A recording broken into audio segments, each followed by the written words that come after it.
다시 아버지 앞에 나올 수 있게 하심을 감사드립니다. 아멘. 크신 은혜를 베풀어 주셨음에도 육신의 연약함을 핑계로 우리의 악함으로 이름 없음으로 아버지의 뜻대로 살지 못하는 이상이 여겨주시고 긍휼을 베풀어 주시옵소서. 주님. 주님 없이 살 수 없는 인생임을 주님이 어잘 아십니다. 아버지. 다른 길로 진리의 길로 생명의 길로 인도하여 주시옵소서. 주님. 하나님 아버지, 주님의 몸된 교회가 주님 오시는 그날까지 간곡하게 세워지게 하시고 아버지. 여기에 모여 예배드리는 우리의 믿음이 자라게 하시고 주님. 아버지의 예배드리는 믿음의 다음 세대가 세워질 수 있도록 교회를 지켜주시고 아멘. 주시옵소서. 아멘. 주님을 바라보며 믿음의 여정을 함께할 휘인 목사님의 성경을 주님. 기도하고 있습니다. 아버지의 뜻을 따라갈 수 있도록 인도하여 주님. 주시옵소서. 담임 목사님 건강을 지켜주시고 주님. 성도들 건강을 지켜주셔서 주님. 혼란한 세상 가운데서도 범사에 감사하며 건강한 일상을 살아갈 수 있게 도와주시옵소서. 아멘. 말씀을 듣습니다. 말씀을 전하는 목사님과 인물입니다. 마지막 때를 향한 하나님의 경고를 들을 수 있는 귀가 열릴 수 있도록 부모님 도와주시옵소서. 아멘. 세상 끝날까지 함께 하시겠다 약속하신 예수님의 이름으로 감사하며 기도드립니다. 아멘. 소리 조금만 낮춰주세요. 소리 좀.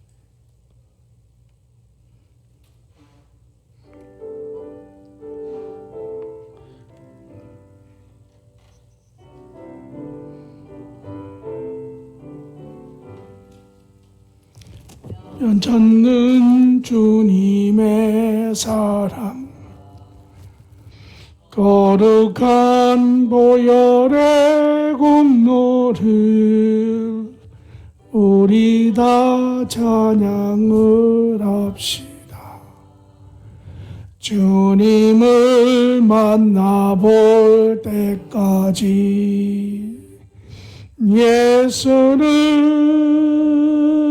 우리를 깨끗게 하시는 주시니 그의 피 우리를 눈보다 더 희게 하셨네. 우리를 깨끗게 한 피는 무궁한 생명의 물일세. 생명을 구원한 친구들, 하나님 찬양을 합시다. 예수는 우리를 깨끗게 하시는 주시니 그의 피 우리를 눈보다 더 희게 하셨네. 주님의 깨끗한 보혈을 날마다 입으로 간증해 담대히 싸우며 나가세. 천국에 들어갈 때까지 예수는 우리를 깨끗게 하시는 주시니 그의 피 우리를 눈보다 더 희게 하셨네. 십자가 튼튼히 붙잡고 날마다 이기며 나가세. 머리에 면류관 쓰고서 주 앞에 찬양할 때까지 예수는 우리를 깨끗게 하시는 주시니 그의 피 우리를 눈보다 더 희게 하셨네. 아멘.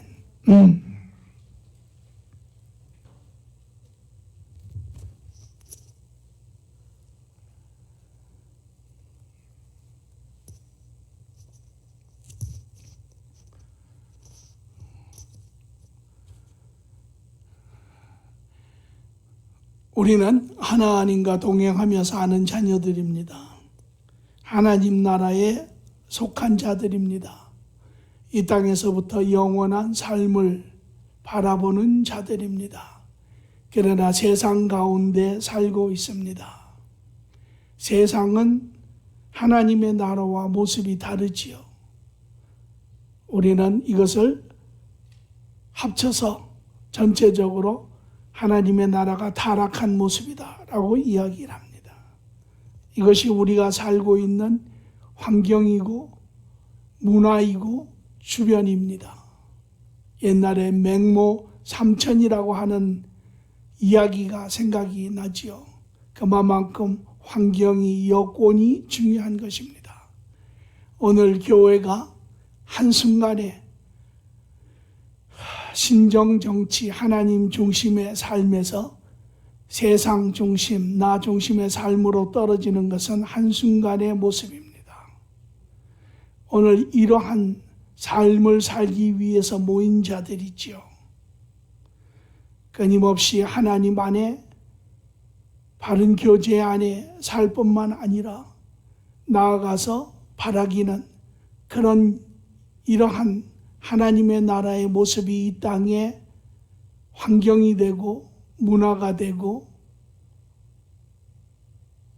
삶의 그러한 모습이 되는 공동체가 되기를 원하는 것이지요.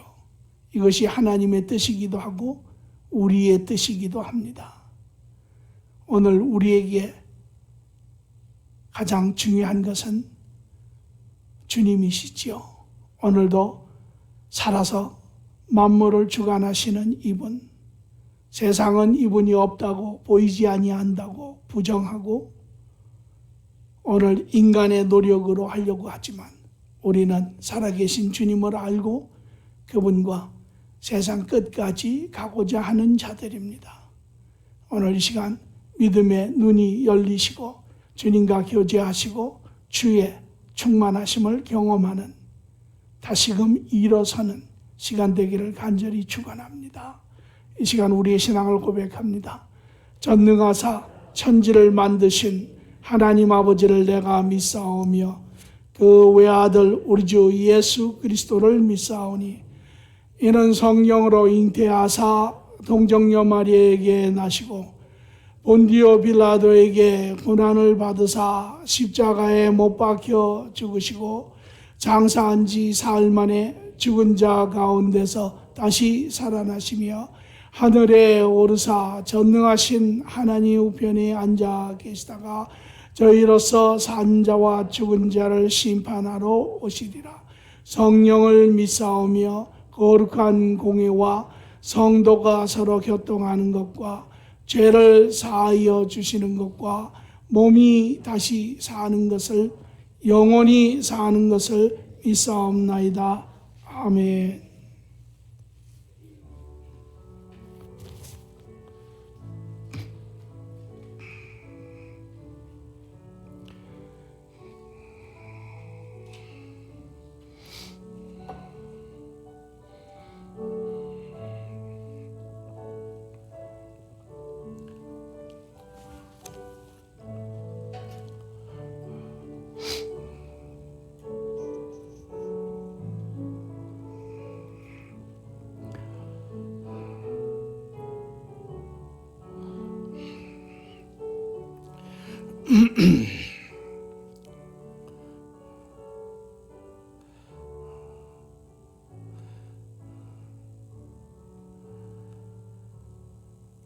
좋으신 아버지 하나님, 성경 전체를 통하여 하나님의 사랑하는 자들을 돌보시며 함께 하시며 보호하시며 하나님의 선하신 뜻을 이루어내신 주님 감사합니다.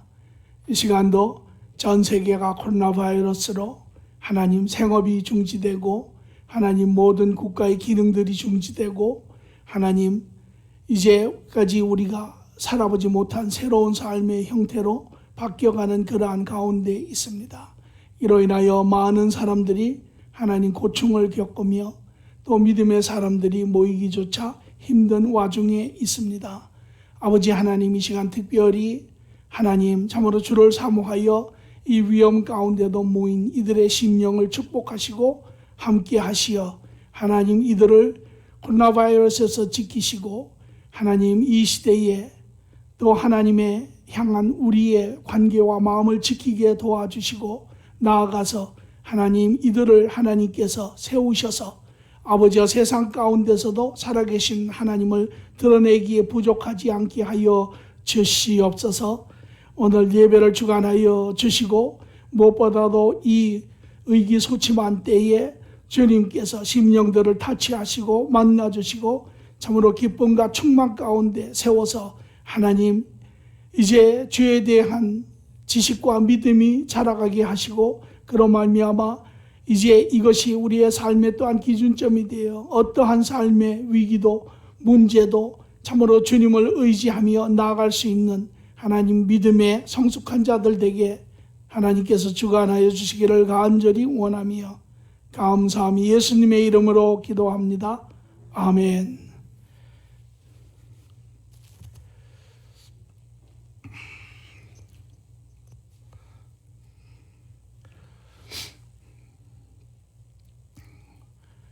우리 주위에 어렵지 않게 볼 수 있는 신앙인들 가운데 이런 이야기를 합니다.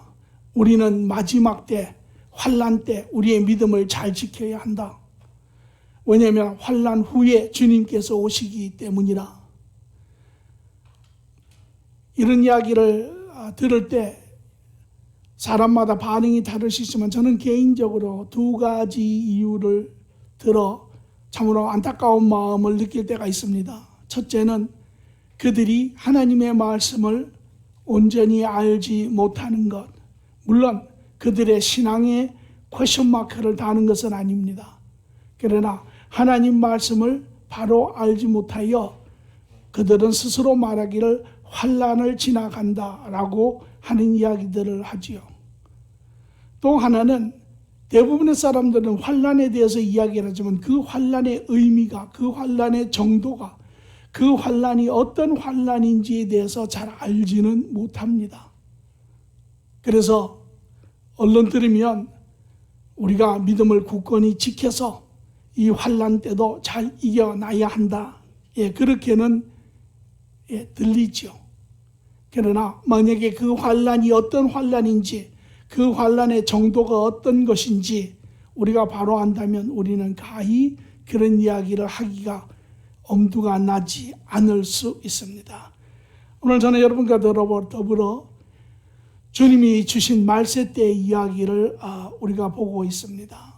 그래서 주님은 그 말세 때에 대한 이야기, 그의 사역의 마지막 때에 작게는 이스라엘 백성들에게, 크게는 인류에게 다가올 이 환난에 대해서 경고하시고 말씀하시고 그로 말미암아 우리가 바르게 그 환난을 대비하는 자가 되라고 은혜를 베풀고 계십니다. 오늘 본문의 말씀은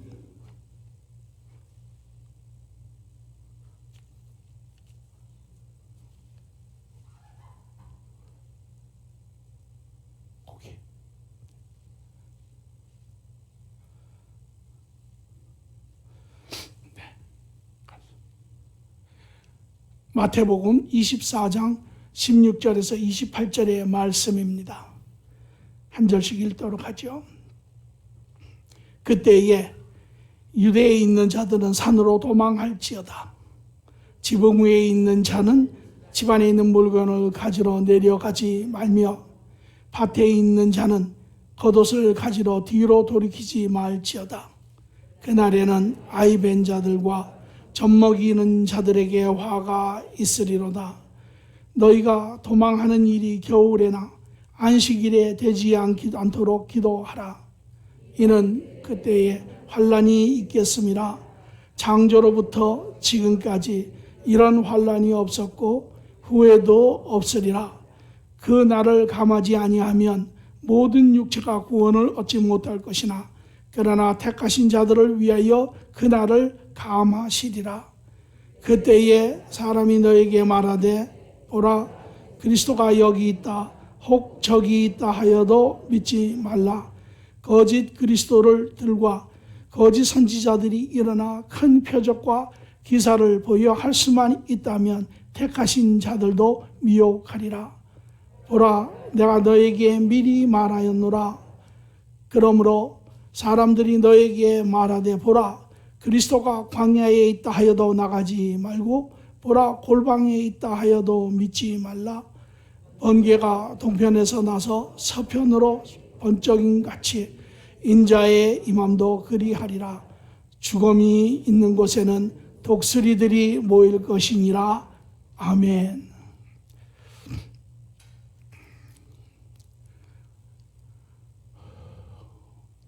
제자들이 예수님에게 와서 물었죠. 언제 이런 일이 일어나며 어떤 징조들이 나타나겠습니까? 물론 제자들은 자기들이 살고 있는 그때 1세기가 바로 약속의 메시아가 이 땅에 오시고 이제 모든 악한 자들을 멸하시고 하나님의 백성 이스라엘 백성들을 시온산에 우뚝 세우고 하나님의 천년 왕국이 이루어지고 하나님의 모든 계획이 이제 끝난다라고 그들은 믿었습니다. 그러나 그들의 마음을 아시는 주님, 그들에게 지속적으로 말씀을 하고 계시죠. 이제 인자가 예루살렘에 올라가면 이제 장로들과 대제사장들에게 끌려갈 것이고 고난을 받을 것이고 급기야에는 죽음을 당하나 그러나 3일 후에 다시 살아나리라. 제자들에게 이야기했지만 제자들은 그 말을 건성으로 듣지요. 왜? 그들의 사고 안에, 그들의 틀 안에, 그들의 신앙의 틀 안에 그러한 예수님의 말씀이 들어갈 자리가 없었기 때문에, 만약에 예수님의 말씀을 받아들인다면 마치 그들의 신앙의 모든 것을 포기해야 되는 것처럼 느꼈기 때문에, 그럼에도 불구하고 주님은 이제 그 제자들에게 마지막 때, 세상의 마지막 때, 참 하나님의 계획의 끝때를 이야기를 하시죠. 그리고 이제 마지막 때가 오리라. 그리고 마지막 때는 시작이 대환란에서 시작이 되느니라. 7년 대환란이 너에게 주어질 것이니라. 그러나 그 환란의 기간은 문자 그대로 환란, 고통, 어려움의 시간이니라. 그리고 그 후에, 그 환란이 끝난 후에 마침내 내가 다시 오리라. 그리고 너희가 아는 것처럼 하나님의 모든 나라가 이제 회복되고 이 세상이 회복되고 이제 심판과 더불어 모든 계획이 끝이 나리라. 그렇게 이야기를 하시죠. 오늘 주님께서 제자들에게 환난에 대해서 이야기를 합니다.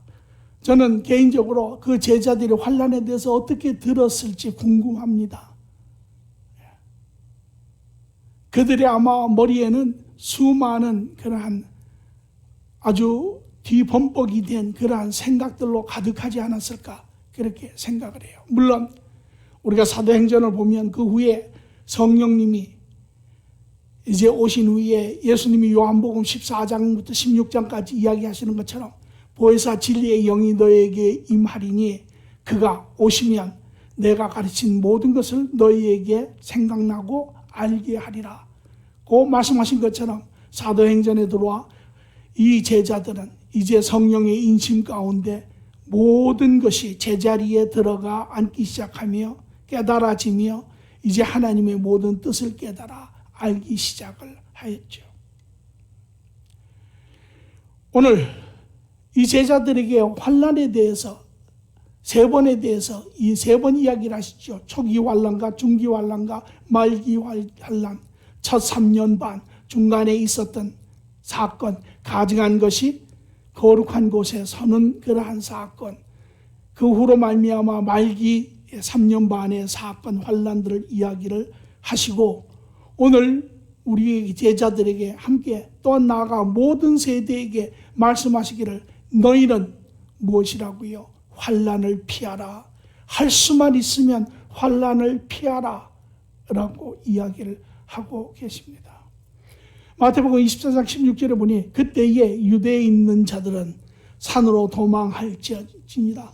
그때 너희는 다 도망가라 라고 이야기를 하세요. 왜? 그 환난이 너희에게 다가올 환난이 너희가 인간으로 신앙인으로 감당할 수 없다라는 것입니다. 도망가라라는 것이에요. 그것만이 인위적으로 물리적으로 너희가 생존할 수 있는 방법의 하나이기 때문에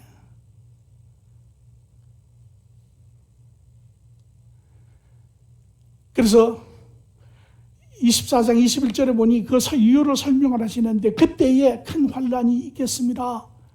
환난인데 작은 환난이 아니라 큰 환난이 인간이 감당하기 힘든 환난이 할 수만 있으면 모든 자를 다 멸하는 그런 환난이 너희에게 다가오리라.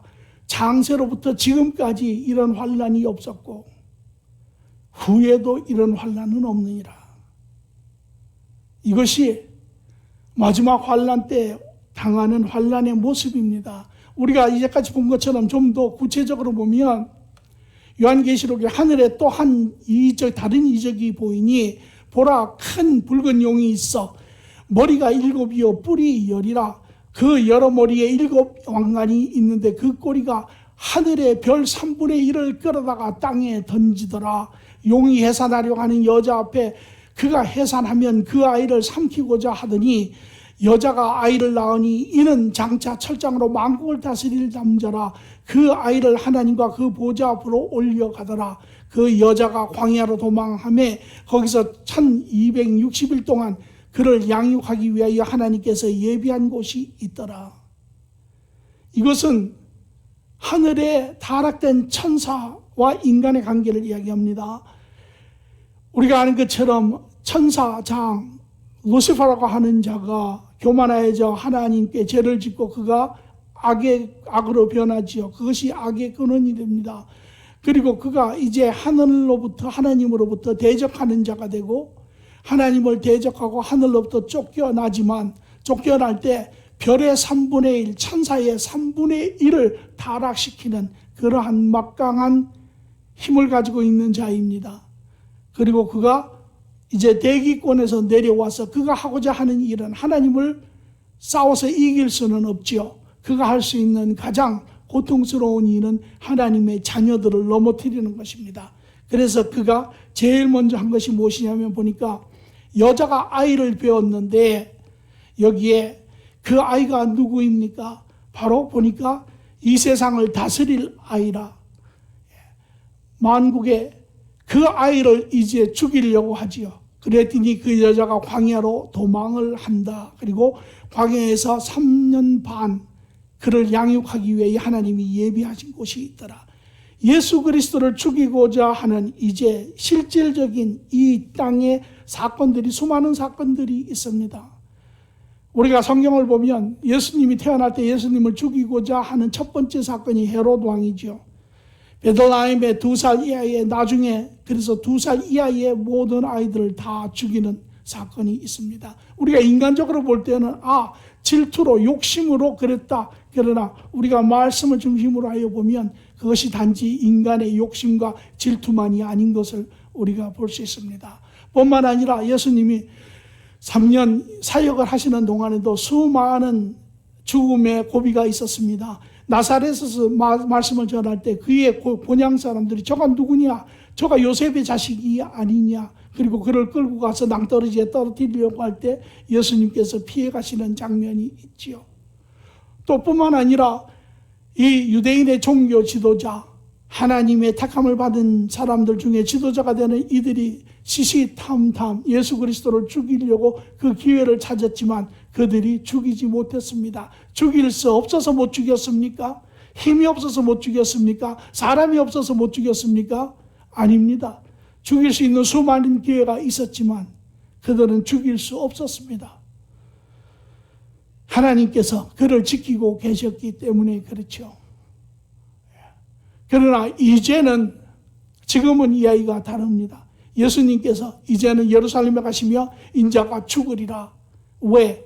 요한복음에 이야기한 것처럼 너희가 알지 못하느냐? 인자가 생명을 내어줄 권세가 나에게 있다라는 것입니다. 이제 예수님이 하나님의 때가 되어서 내가 스스로 너희에게 내 목숨을 내어주느니라. 이것이 실질적으로 일어나고 있는 일이었죠. 사람의 눈으로 보이지는 않지요. 사람의 지혜로, 사람의 경험으로는 확인될 수 없는 것이지만 하나님께서 이것을 우리에게 보여주고 계시죠. 이제 요한계시록도 12장 9절을 보니 큰 용이 내쫓기니 예빼고 막이라 하여 사탄이라 하며 온 천하를 꾀하는 자라. 그가 땅에 내쫓기어 그의 사자들도 그와 함께 내쫓기더라. 이제 대기권에서 하나님께서 이제까지 그 마귀가 이 땅에 내려와 모든 인류를 멸하려고 미혹시키고 멸망시키려고 하는 그의 계획을 하나님께서 막으시고 하나님께서 허락지 아니하심에 그가 대기권에 머물러 있었죠. 본격적인 그의 사역을 시작할 수가 없었습니다. 그러나 이제 하나님이 그 때가 되면 이를 허락하시니 이 사단과 그의 모든 천사들이, 타락한 천사들이 이 땅에 와 이제 본격적인 그의 사역을 시작을 하니 그것은 바로 모든 자를 미혹시키고 모든 자를 넘어지게 하고 모든 자를 그로 말미암아 하나님에게서 떠나게 하는 그러한 역사가 시작이 되는 것이죠. 요한계시록 14장 7절에 8절에 보니 또 권세를 받아 성도들과 싸워 이기게 되고 각 족속과 백성과 방언과 나라를 다스리는 권세를 받았으니 죽임을 당한 어린 양의 생명책의 창세 이후로 이름이 기록되지 못한 이 땅에 사는 자들은 다 그 짐승에게 경배하더라. 이제 그가 자기를 추대하여 하나님으로 또 그 주위의 거짓 선지자의 모든 이적과 기적으로, 물론 이것은 그 뒤에는 사단이 있고 사단이 그를 자기의 종으로 내세워 그에게 모든 권한과 모든 이적과 모든 능력을 주매 그가 이 일을 가능하게 할 수 있었던 거죠. 여기에 이제 이 적그리스도는 사단의 종으로 되어 이 모든 이 세상에 있는 사람들을 이제 탄압하기 시작합니다. 컨트롤하기 시작해요. 그는 경제적으로, 사회적으로, 정치적으로, 종교적으로 모든 것을 제압을 하고 모든 것에 이제 자기 중심으로 하나님에게서 떼어내는 그러한 작업을 시작을 합니다. 이때 세상의 모든 사람들은 이 탄압과 이 어려움과 이 고충을 감당할 수 없어서 결국은 모든 사람이 돌이켜 그에게로 오고 그를 경배한다. 이것은요, 완전 마귀 중심의 마귀가 이루어낸 세상으로 변하는 것이고 이것은 세상의 멸망입니다. 이것은 사회의 멸망입니다. 이것은 정부의 멸망입니다. 이것은 인간의 멸망입니다. 이것은 완전한 멸망에 가까운 모습이죠. 이것이 바로 대환란의 모습이에요. 우리가 그냥 일반적으로 알고 있는 환란, 어려움, 고통, 물론 우리는 인간이고 제한성을 가졌기 때문에 인간의 경험 틀 안에서밖에 생각할 수가 없지요. 그러나 믿음의 사람은 이제 다릅니다. 믿음의 사람은 하나님이 우리의 사고가 되는 것이고 하나님의 말씀이 우리의 경험이 되는 것이에요. 그러므로 말씀하시기를 지붕에 있는 자는 제 밭에 있는 물건을 가지러 내려가지 말며 밭에 있는 자는 겉옷을 가지러 뒤로 돌이키지 말라. 예. 지붕에 일하는 사람이 짐을 밑에다 놔놓고 지붕에서 일하죠. 또 밭에 가서 일할 때 더우니까 겉옷을 땅에다 멋지게 벗어놓고 그리고 들어가서 일을 하죠. 그럴 틈이 없다라는 것입니다. 그 긴박함이나 그 강도가 이제 우리가 생각하는 그 상상을 넘어서는 것이죠. 그리고 마태복음 24장 19절 20절에 말하기를 그날에는 아이 벤 자와 젖먹이는 자에게는 화가 있고 너희가 도망하는 일이 겨울이나 안식일이 되지 않도록 기도하라. 급하게 도망가야 되는데 만삭된 여인이 어떻게 급하게 도망갑니까? 못 가지요. 급하게 도망가야 하는데 간단 아이가 있는 사람이 어떻게 아이를 둘러치고 도망갑니까? 또 그만큼 그러한 긴박성과 절박성을 이야기를 하고 있습니다. 또 너희가 도망가는데 겨울에 그 일이 생기면 도망가기가 쉽지 않지요. 챙겨야 할 것도 많고 또 안식일에 그 일이 생기면 하나님 앞에 기도해야죠. 안식일 지켜야죠. 언제 그걸 또 합니까? 그래서 하나님께서 그 긴박성과 절박성을 이야기하셔서 이런 일이 너에게 생기지 않게 기도하라. 그리고 너희는 환난이 오면 도망가라. 피하라. 이것이 주님이 우리에게 주시는 말씀입니다. 이스라엘 백성도 오늘 이 시대도 너희가 환난이 무엇인지를 안다면 너희가 그 환난의 내용 안에 들어가 그것이 어떤 고통인지를 너희가 안다면 너희는 그 환난을 피하라는 것이에요. 이제 우리가 신앙인으로서 우리가 환난을 지나가야 합니다라고 하는 것은 결코 우리의 신앙을 드러내는 이야기도 아니고 그것은 참으로 하나님의 그 말씀 가운데 환난이 무엇인지를 알지 못하는 우리의 단지 어리석음을 드러내는 이야기일 뿐입니다. 그리고 말씀하시기를 24장 22절에 보니 그날을 감하지 아니하면 모든 육체가 그날을 얻지 못할 것이나 그러나 택한 자를 위하여 그날을 감하시리라.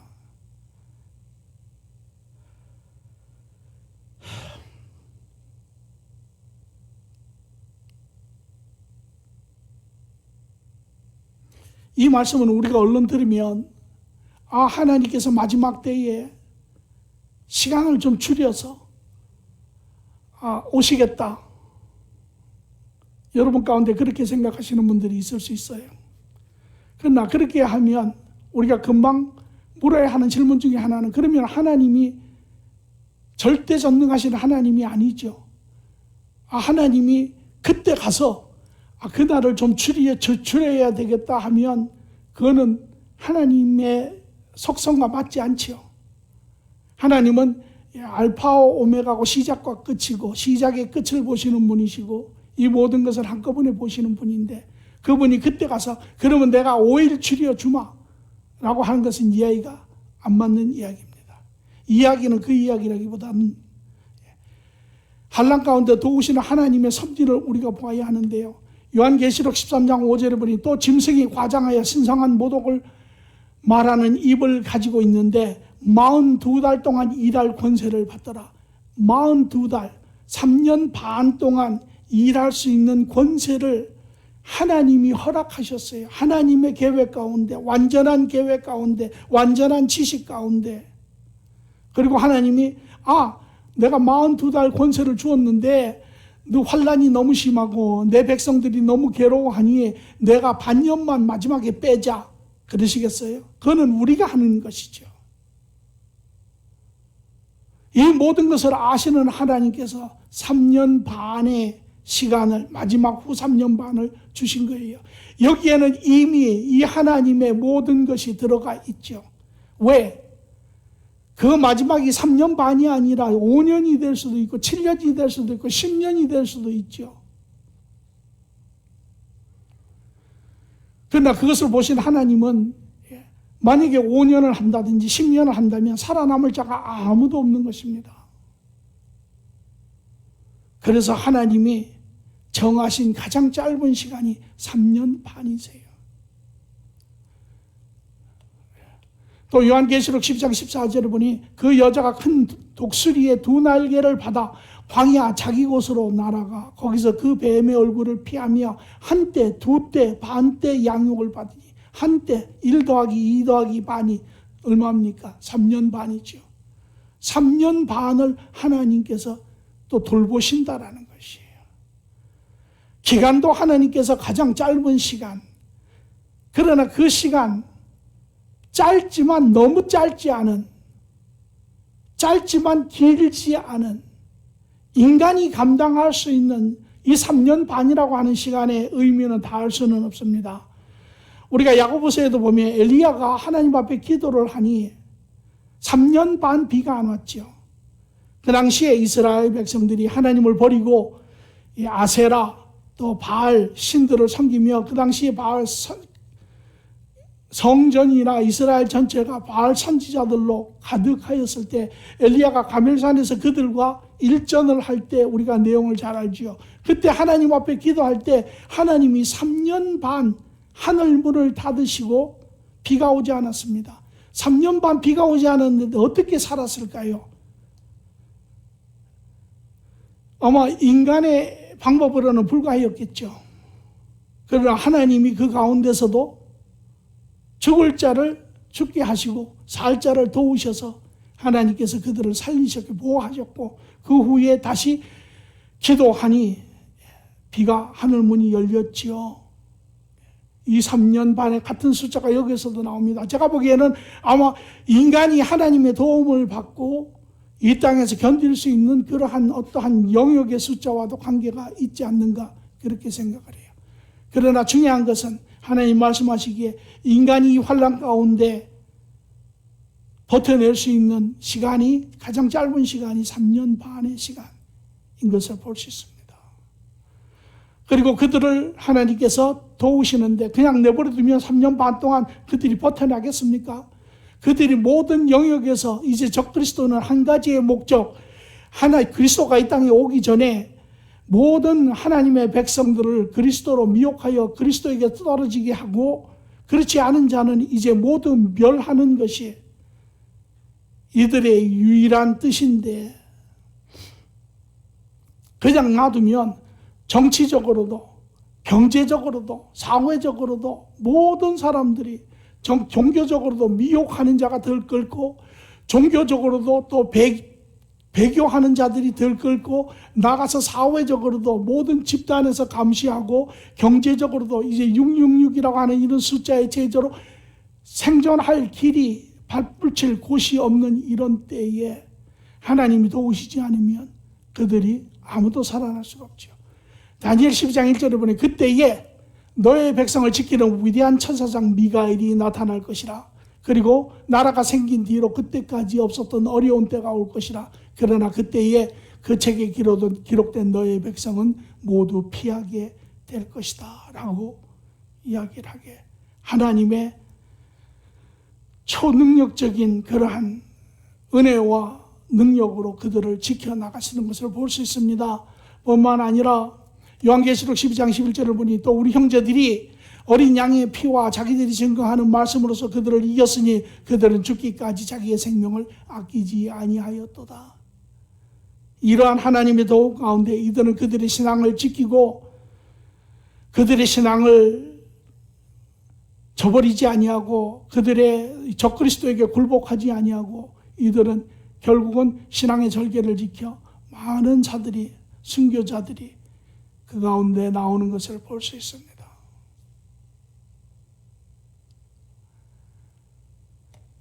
그래서 마태복음 24장 13절에 끝까지 견디는 자는 구원을 얻으리라. 이 말뜻을 끝까지 견디는 자는 구원을 얻으리라. 얼른 들으면 끝까지 견뎌야만 그 안에 구원이 있구나. 신앙을 버리면은 안 되는구나. 이 소리의 개념보다 끝까지 견디는 자는 구원을 얻는 자입니다. 다시 말하면 이 문맥을 바꿔봅니다. 구원을 얻은 자는 끝까지 견디는 자입니다. 끝까지 견뎌서 구원을 얻는 것이 아니라 구원을 얻은 자이기 때문에 끝까지 견딘다라는 것이에요. 하나님과 바른 관계를 가진 자, 하나님을 아는 자, 그 하나님 안에 세상의 진리를 보는 자, 하나님 세상보다 더 큰 그 하나님을 보는 자, 이 세상보다 더 완전한 영원한 삶을 소망하는 자, 이런 자에게 나타나는 가장 본질적이고 핵심적인 증거는 자기를 버리는 것입니다. 세상을 버리는 것입니다. 이런 자들은 그 신앙을 끝까지 지킨다라는 것입니다. 물론 그 가운데 그 신앙을 지키다 순교하는 자도 있죠. 그러나 끝까지 굴복하지 않는다라는 것이에요.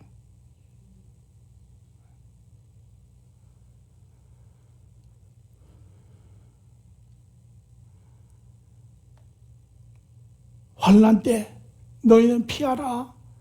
그 환난이 얼마나 심한지 너희는 상상할 수 없느니라. 그러나 너희가 그 환난을 지나가야 하면 내가 너희를 위하여 3년 반, 그러나 그 가운데 내가 너희를 도우리라. 내가 너희와 함께하리라. 너희를 위로하리라. 너희에게 소망을 주리라. 너희는 끝까지 잘 버텨라. 인내하라. 그리고 말씀하시기를 마태복음 24장 23절에 그때에 사람들이 너에게 말하되 보라 그리스도가 여기 있다 저기 있다 하여도 믿지 말라. 이제 그런 상황, 그런 여건이 되면 믿음의 사람들이 할 수 있는 것은 무엇입니까? 하나님을 바라보는 것이죠. 하나님 앞에 나아가 하나님 언제까지 우리에게 이런 시련을 주시겠습니까? 하나님 언제 오시겠습니까? 하나님 언제 이들을 벌하시겠습니까? 하나님 언제 이 모든 시간이 끝이 나겠습니까? 기도하는 것이죠.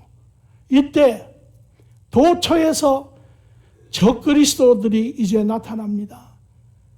모든 이적과 기적을, 물론 이들은 다 적그리스도 밑에 있는 그러한 자들이죠.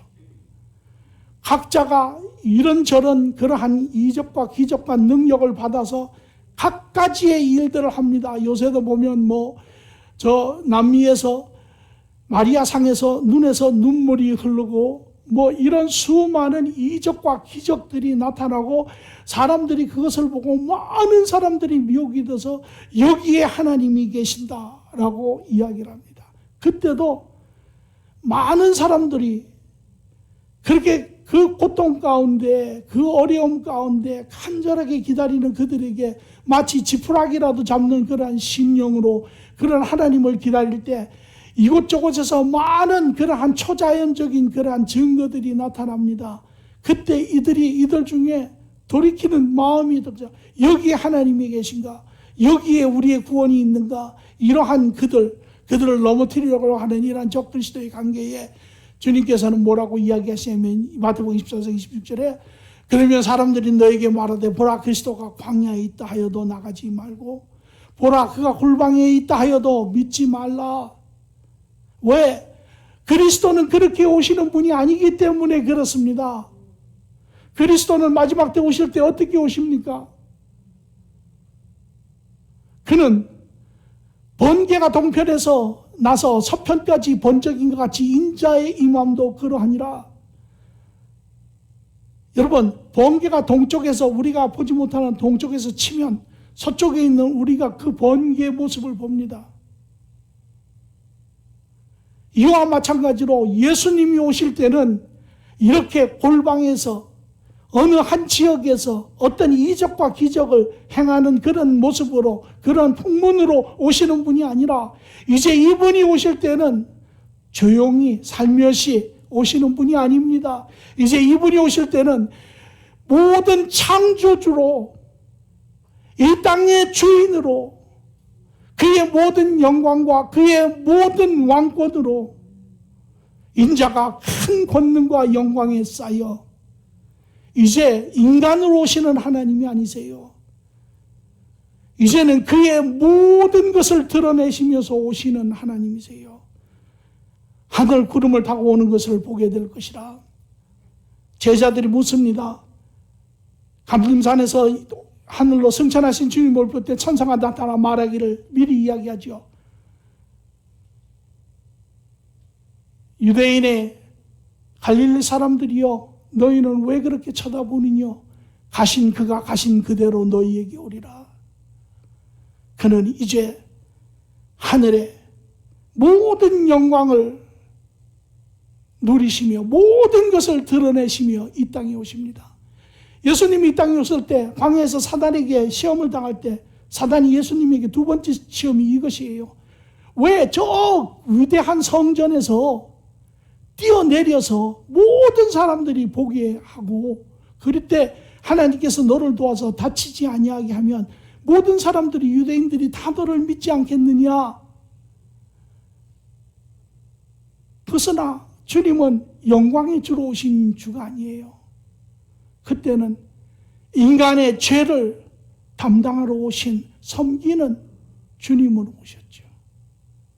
그러나 지금은 다르습니다. 모든 영역, 이 세계의 모든 영역, 하나님의 능력 가운데 모든 자들이 오시는 이 주님을 보게 됩니다.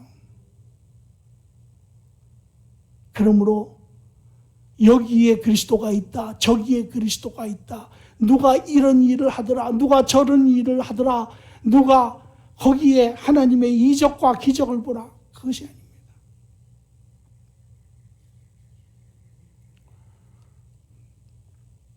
그리고 주님은 말씀하시기에 죽음이 있는 곳에 독수리가 모일 것이니라.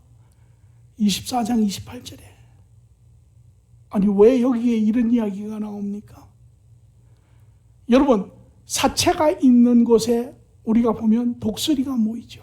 왜? 독수리는 원래 사체를 먹고 사는 짐승이기 때문에 그렇습니다. 그래서 독수리가 모여서 떠 있는 곳에는 우리는 멀리서 보고 저기에 사체가 있구나라고 짐작을 하는 것처럼 그러한 환난의 기쁨이, 어두움이, 고난이, 고충이 너희가 사는 그 세대에 있으면 너희는 반드시 미루어 짐작하되 주가 올 시간이 되었다라는 것이에요.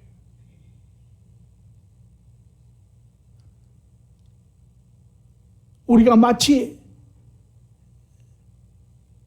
깜깜한 밤이 되었을 때 우리가 기다리는 것은 새벽의 여명이죠. 어둠이 짙어지면 짙어질수록 새벽이 더 가까운 것을 아는 것처럼 이러한 고통의 시간대에 우리는 주가 오시는 것을 안다라는 것입니다.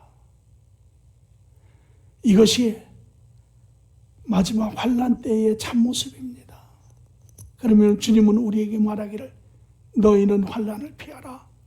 모든 세대는 할 수만 있으면 환난 전에 환난을 피하고 너희가 혹 환난 가운데 있으면 피하여 신앙을 지키라는 것이에요. 그만큼 환난의 고통이 우리가 감당할 수 없는 그러한 고통이라는 것입니다.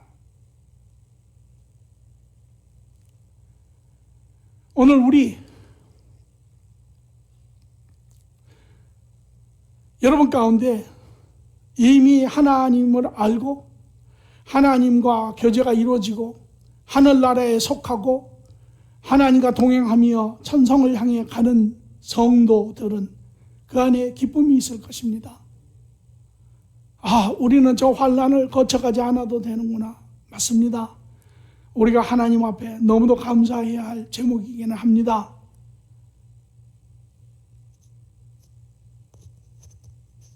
그러나 여러분 가운데 신앙생활은 오래 했지만 하나님의 말씀은 들었지만 하나님을 아는 것 같지만 여전히 하나님과 바른 회복된 관계가 없다면 여러분이 하나님의 나라에 속한 확증이 없다면, 여러분이 이 땅의 부분들을 내려놓지 못하고 여전히 이 땅 안에 삶을 살고 있다면, 오늘 우리는 이 환난에 대해서 듣고 우리는 우리의 삶을 정리해야 합니다.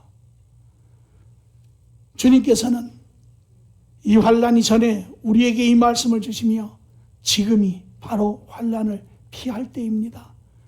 지금이 바로 때입니다. 고린도후서 6장 1절 2절은 우리가 하나님과 함께 일하는 자로서 너희를 구원하노니 하나님의 은혜를 헛되이 받지 말라. 이르되 내가 은혜를 베풀 때 너희에게 듣고 구원의 날에 너희를 도왔다. 보라, 지금은 은혜를 받을 만한 때요. 보라, 지금은 구원의 날이로다. 여러분, 구원의 문이 열려 있습니다. 여러분, 예수 그리스도의 십자가의 문이 열려 있습니다. 지금은 침노하는 자가 천국에 들어가는 것입니다. 원하는 자가 받는 시간입니다. 정직한 자가 하나님을 만나는 것입니다. 지금이 때입니다. 지금을 우리를 속이면, 지금 우리가 이것을 관가하면 우리에게 앞으로 다가올 그 삶의 시간은 감당하기 어려운 시간입니다.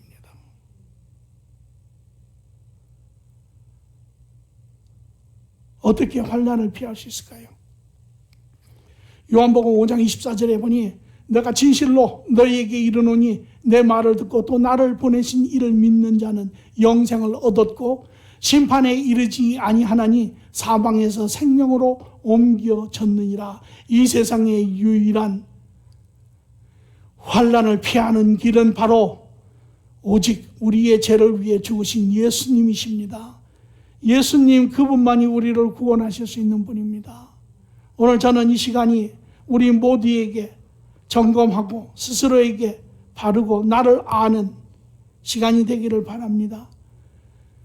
우리 모두는 죄를 인정해야 합니다. 여러분 스스로 죄인인 것을 아십니까? 여러분의 죄를 보십니까? 우리는 죄인이죠. 왜? 여러분, 우리 안에는 두 가지의 개체가 항상 싸웁니다. 우리 안에 한 개체는 선한 것, 바른 것, 진실한 것, 옳은 것, 사랑하는 것, 배려하는 것, 이런 마음이 항상 있습니다. 그러나 다른 한편에는, 한 개체는 우리에게 주는 것은 자기중심적인 것, 욕심, 본능적인 것, 관능적인 것, 즐거운 것, 세상적인 것, 누리는 것, 편안한 것, 악한 것, 더러운 것, 이 수많은 것이 한편에는 있습니다. 그리고 우리는 이 두 개가, 두 생각이 끊임없이 싸우지요. 서로 뒤죽박죽이 되고 설키고 얽혀서 내 안에 마치 두 개체가 싸우는 그러한 나 자신을 발견하고 우리는 힘들어합니다. 그리고 그 한쪽을 버리려고 애를 쓰지만 버려지지 않습니다. 그리고 너무너무 많은 순간에 우리는 후회하며 살지요. 왜? 그런 것으로 인하여 파생된 서로의 갈등과 깨어짐과 나누어짐과 고통과 이런 것으로 인해서 우리는 매일 힘들어합니다. 정말 내면에 들어가 보면 자신 스스로를 정말 기뻐하는 자는 별로 없습니다. 그러나 많은 사람들은 불행스럽게도 이 부분을 보려고 하지 않습니다. 왜? 많은 사람들도 다 그러니까. 그 사람들도 다 그러니까. 그렇죠? 많은 사람들이 다 그렇다고 해서 그것이 여러분과 저를 새롭게 만드는 것은 아닙니다. 이것은 바로 하나님이 처음에 인간을 지으셨을 때 인간의 하나님의 그 형상으로 지어진 우리의 한 개체 속사람의 개체가, 그러나 아담과 이브가 하나님의 말씀을 어기고 죄를 지었을 때 죄의 결과, 죄로 지음으로 인하여 우리 안에 생긴 두 번째 속성, 그래서 이 죄의 속성은 하나님의 속성과 대적되고 원수되고 반대되고 그렇게 되죠. 이것이 우리의 모습입니다. 오늘 우리가 영적 엑스레이를 찍으면 이 모습을 다 똑같이 보죠. 여기에 우리의 고충이 있습니다. 여러분, 세상도 이것을 알아요. 사람들은 우리는 아니 나는 죄 없습니다 라고 하는 것은 그거는 눈뜬 장님입니다. 왜? 모든 사람들은 이 사실을 압니다. 세상도 압니다. 세상은요 이 사실을 알아요. 그래서 세상에서는 이 문제가 인간이 살아오면서 이 문제를 해결하기 위해서 한 가지의 원리 원칙을 만들어냅니다. 그것이 무엇이냐면 이 세상이 이대로 놔두면 모든 사람이 서로 이러한 문제로 인하여 서로 죽이고 이 세상은 공존할 수 없음을 알기 때문에 세상은 한 원리를 만들어내는데 그것이 똑같은 원리인데 두 가지의 외적인 내적인 두 가지의 형태로 그 원리가 나타나는데 하나는 도덕성이라는 것입니다. 인간의 존엄성을 위해서 도덕성을 주고 그 도덕성이 기준이 되어서 너희를 스스로를 절제하고 다스리라는 것이에요. 그리고 외적으로는 그 도덕성을 어길 때 세상은 벌이라는 것, 법이라는 것을 만들어서 그런 자를 징계합니다. 아픔을 주고 고통을 주고 불편을 주고 사회로부터 분리시켜서 그런 것을 막는 것이 바로 세상이 하는 것입니다. 왜? 이것이 인간의 모습이기 때문에 그렇습니다. 오늘 우리 모두의 모습도 이 모습입니다. 그러므로 자기의 죄를 인정해야 합니다. 하나님이 인간을 죄진 완전하신 하나님이 사랑 가운데 죄된 인간을 회복시키시기를 원하셨어요. 인간이 하나님 앞에 회복이 되려면 제일 먼저 그 사이를 막고 있는 이 죄의 문제를 인정을 해야 해요.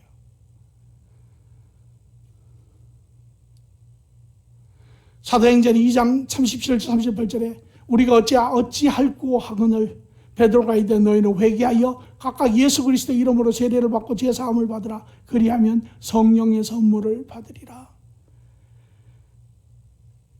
예수님은 제자들에게 말하기를 애통하는 자가 복이 있나니 그가 하늘의 위로를 받는다라는 것입니다. 우리 안에 이 애통한 심령, 나의 이런 모습, 그것으로 인하여 괴로워하는 나와 내 주변 사람들, 이런 것을 보며 애통하는, 내가 어떻게 할 수 없는 그런 애통함, 이것이 바로 진실성입니다. 정직성입니다. 이것이 바로 하나님 앞에 나아갈 수 있는 첫 번째 문이 열리는 것이에요. 이런 자들, 죄사함이신 예수님을 받아들이는 것입니다. 이제 이러한 자들 스스로는 할 수 없어요. 우리가 별의별 짓을 다 해도 내 안에 있는 타락함을 우리는 바꾸지 못합니다.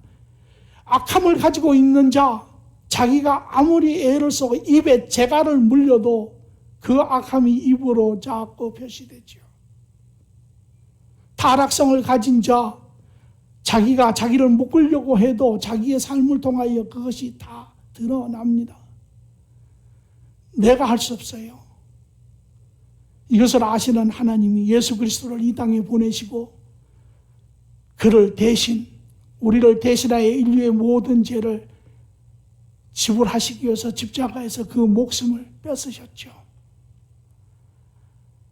스스로 할 수 없다라고 자기의 그런 상태를 인정하며 내가 할 수 없다고, 내가 나를 감추고 내가 그 틀 안에서 내가 최선을 다하며 도덕적으로 윤리적으로 살겠다고 해서 그 상태가 달라지는 것이 아닙니다.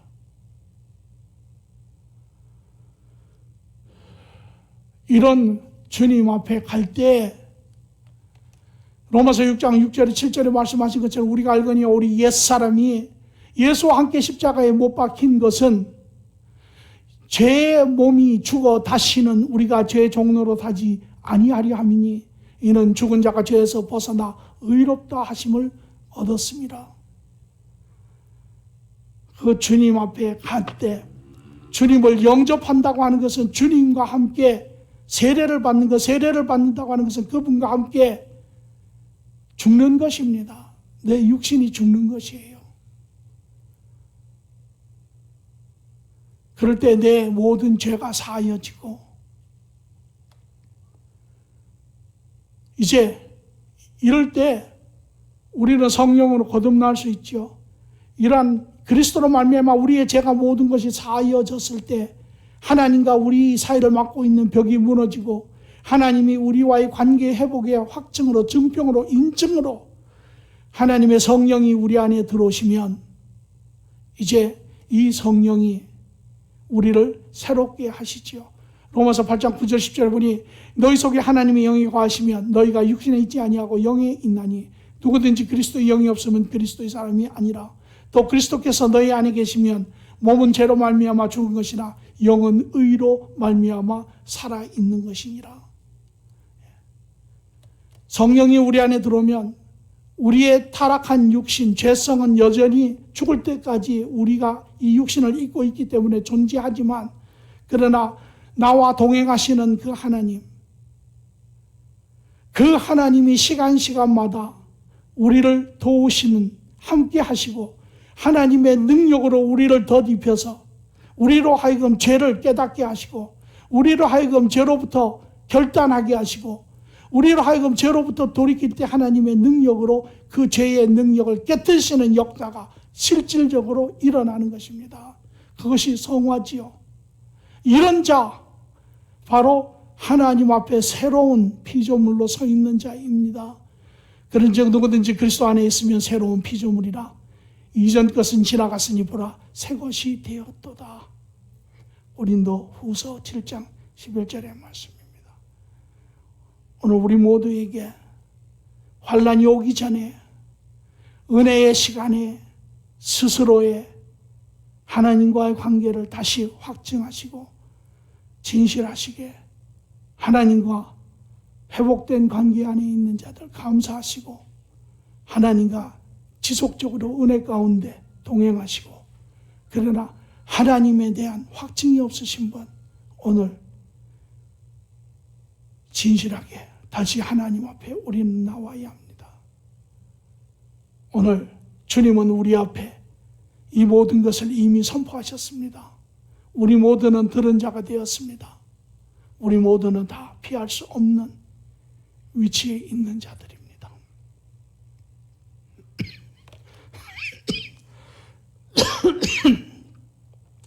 좋으신 아버지 하나님 감사합니다.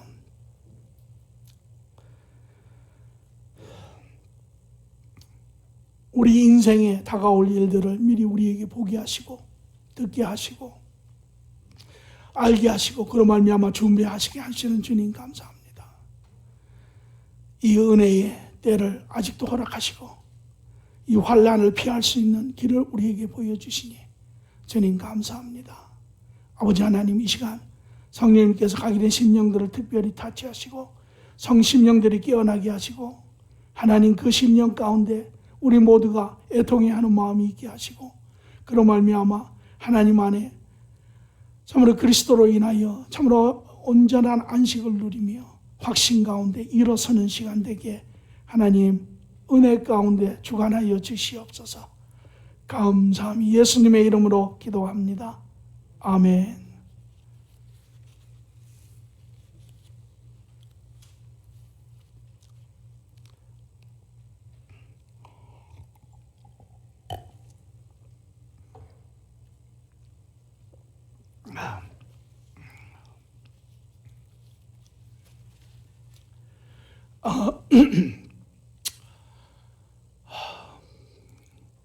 오늘 우리가 말씀을 들은 것처럼 하나님은 우리에게 은혜를 베푸셔서 이 세대에 일어나는 징조들을 보라고 이야기를 하세요.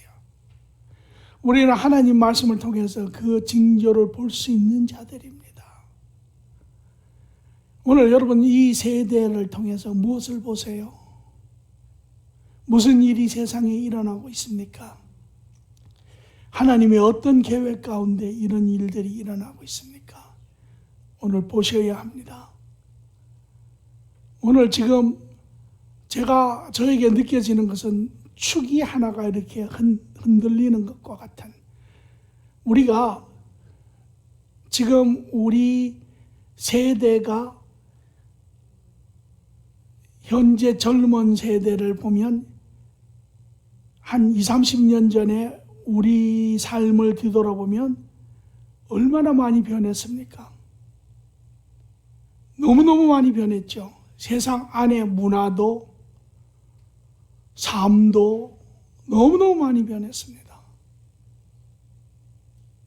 그와 마찬가지로 지금 또 다른 엄청난 변화가 우리에게 몰려오고 있어요. 물론 변화에 얼마만큼 적응하느냐 하는 것은 또 다른 문제이긴 하지만, 그러나 우리는 이 변화를 잘 볼 줄 알아야 합니다. 요새 한 변화 중에 이런 게 있죠.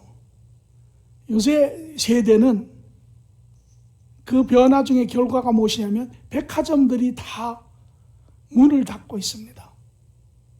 그죠? 옛날에는 백화점이 아주 장사가 잘 되는 그런 비즈니스였잖아요.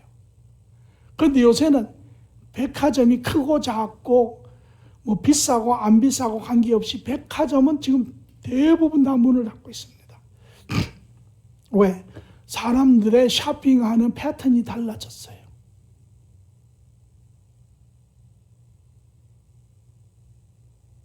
그래서 제가 보기에 이 특정한 이러한 패턴은 계속될 것 같아요. 결국은 이제 아마 백화점이라고 하는 이름이 없어질 것 같아요.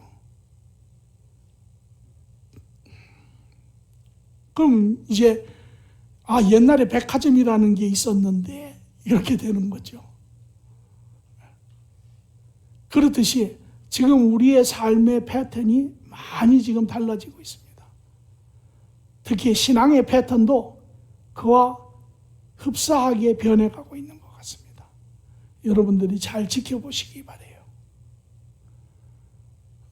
여러분과 같이 이렇게 예배를 드릴 수 있어서 저는 개인적으로 감사하고요. 그러나 그럴수록 우리가 더 주의하셔야 합니다. 교회에서도 할 수 있는 모든 것을 할 것이고, 여러분 한 번 한 번도 주중의 생활 가운데 주의하시고, 왜냐하면 오늘 아침에 잠시 나오면서 제가 아리조나 상태를 체크를 했더니 뉴스에 이런 이야기가 나옵니다.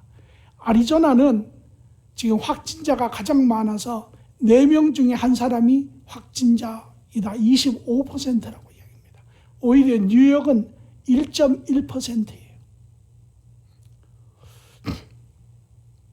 그러니까 여러분들이 뭐 방법은 없습니다. 그러고도 걸렸습니다. 그거는 뭐 우리가 할 수 있는 건 아니죠. 우리는 하나님께 기도하고 하나님이 도우신 가운데 또 우리가 하나님과 함께 주의할 부분은 주의하시고, 꼭 계획적으로 그냥 생각 없이 아무 때나 움직이지 마시고 계획하셔서 딱 필요할 때는 움직이시고, 그렇지 않을 때는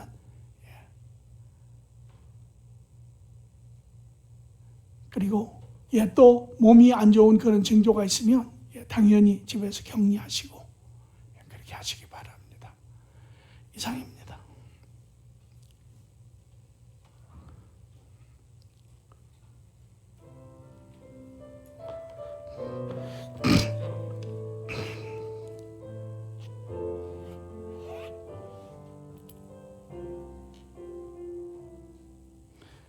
주님 다시 오실 때까지 나는 이 길을 가리라. 좁은 문, 좁은 길, 나의 십자가 지고 나의 가는 이 길 끝에서 나는 주님을 보리라. 영광의 내 주님, 나를 맞아 주시리. 주님 다시 오실 때까지 나는 일어나 달려가리라. 주의 영광 온 땅 덮을 때 나는 일어나 달려가리. 내 사모하는 주님 온 세상 구주시라. 내 사모하는 주님 영광의 왕이시라.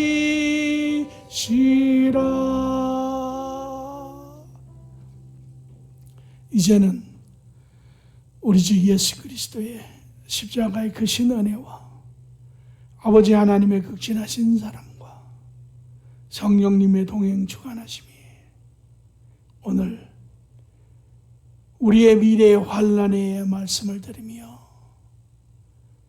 하나님의 피하라고 하시는 경고 가운데 다시금 우리의 심령을 점검하며 하나님 앞에 나와 관계를 회복하고자 하는 모든 믿음의 식구들 머리 위에, 가정, 자녀 위에, 학업, 직장 위에, 한 주 붙이시는 귀한 생명들 위에 지금부터 영원토록 함께 계실지어다. 아멘. 주님,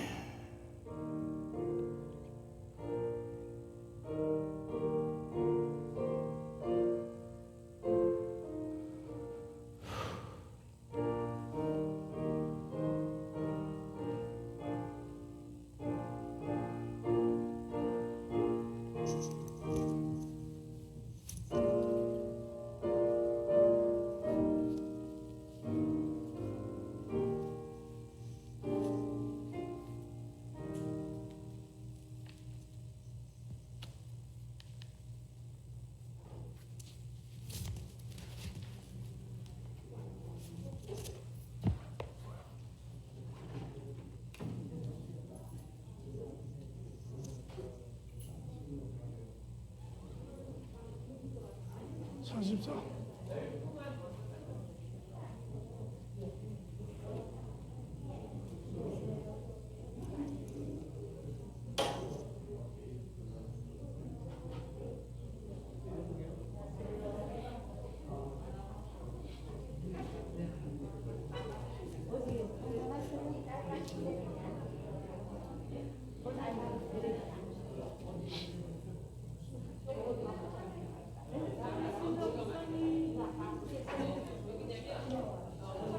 나도 빵 사 먹으러 가야 돼.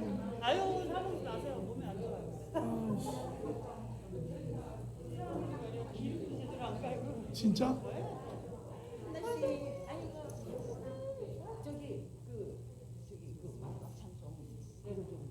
애썼어요.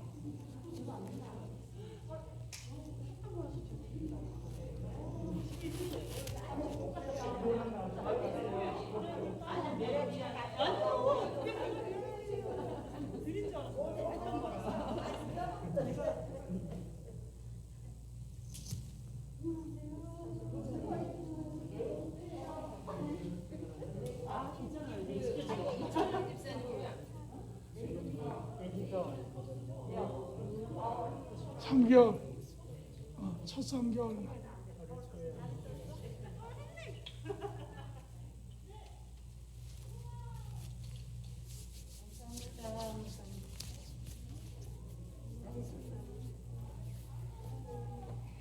정원. 그래서 몸은 어때? 몸은 좀 나 이제? 한국 친구들은 어때? 잘 있어?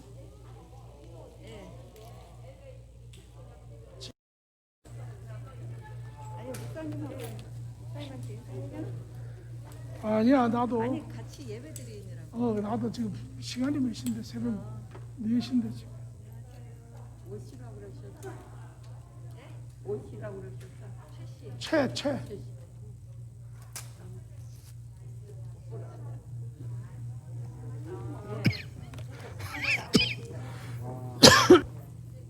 우리 소녀가 이제 졸업했고 대학 졸업했고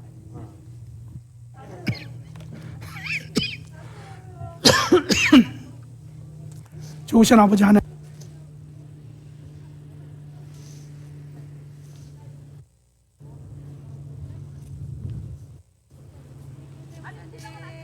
이슨 어? 벌써? 큰일이다. 목사님 그 장소가 레이크 타월이라네. 레이크 파월 레이크 타월 타워? 타월 뭐 어디 무슨 주인데요? 스키장이 있고 무슨 주? 리노 가기 전이더라고. 아, 리노 안에 있는 게 아니고. 리노 못 갔어요. 영 못 갔어요. 아, 한 6시간 걸리더라고. 여기서 리노 가려면 멀지요. 말고 여기서 저 LA로 이렇게 가야 되니까. 수건사님도 알고 다 안 해요. 장소를. 그래? 그래 좋대요. 타워가 아니고 타월이에요. 타워. 뭐 이제 우리 딸이 다 했으니까 모르지. 아니 여기서 간 거죠? 아니지 바로 안 갔지요. LA 아들 집에 이틀 있다가 그쪽에서 갔어요? 예 그래서 그러면 가니까 파워가 아니야. 5시간 넘더라고요. 그런 파워 아니에요. 모두 막이 산이 얼마나 높은지 요세미티도 아니고요. 8,000피트라 내가 요세미티가 아니고요. 요세미티 그렇게 높은 데는 요세미티밖에 없는데. 굉장하더라고요. 나중에 숨을 아르케. 못 쉬겠더래. 물병을 들고 다니면서 네. 고기도 나중에 아르켜 주세요. 장모님도 요. 와. 와, look at it.